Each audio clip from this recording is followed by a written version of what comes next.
guys, welcome back to another Bookish video. Today we are going to be talking about some of the underrated series on my shelf.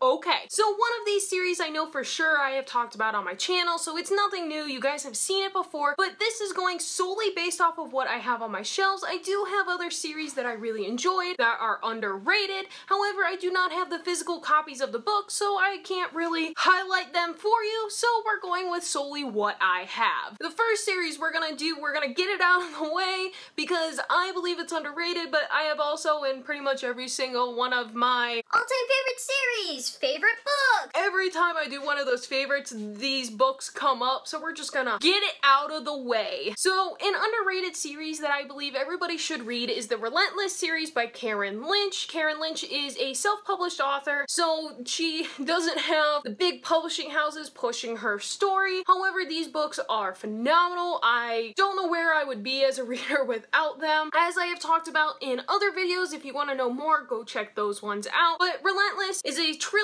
and then the fourth one is the same story retold but from the male's perspective. 5 is a spin-off with another character, 6 is a spin-off with another character, and 7 comes out soon. These books are phenomenal. I reread them at least once every 4 or 5 months. I highly recommend them to everybody, but simply because Karen Lynch is a self-published author, she is underrated, and therefore a lot of people don't know who she is. Now, the next series was incredibly popular when it first came out, and I know people were all about it, but I'm throwing it on this list because nowadays it's kind of slipped into obscurity. It's one of those series that people go, oh yeah, I remember reading that, I really enjoyed it. So I feel like it is an underrated series nowadays, and the series I am talking about is the Knife of Never Letting Go series. It is also known as the Chaos Walking series, all by Patrick Ness. So basically this series follows a boy named Todd Hewitt. He lives in a town called Prentice Town where everybody can hear everyone else's thoughts, and he calls it the noise, so there's constant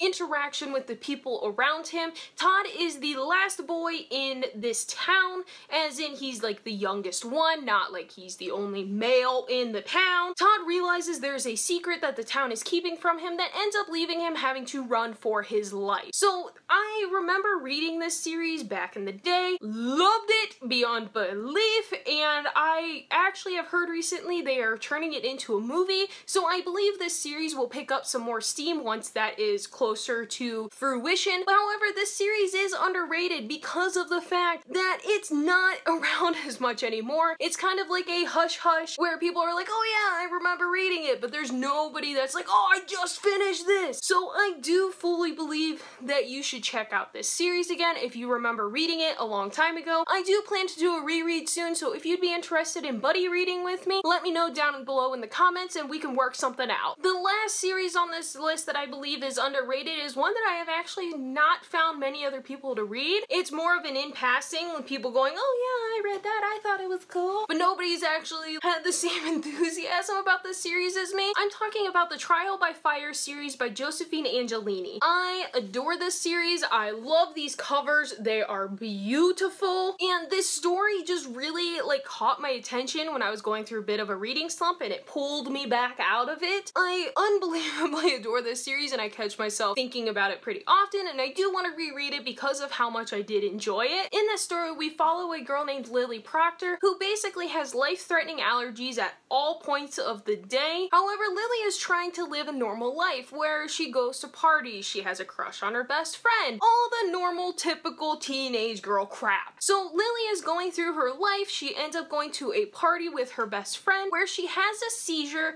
and is sucked into a different Salem. So she lives in Salem, Massachusetts, and then she is sucked into another dimension where she has to figure out how to live, the new rules, this new world has magic, and Lily has to basically figure herself out in this new world. This story is so engaging. It really pulls you into Lily as a character, the different dynamics, and the way everything ties together. I was blown away. I loved it. All 3 of the books in the trilogy were just phenomenal. Those are my 3 series that I believe are completely underrated. I have read all 3.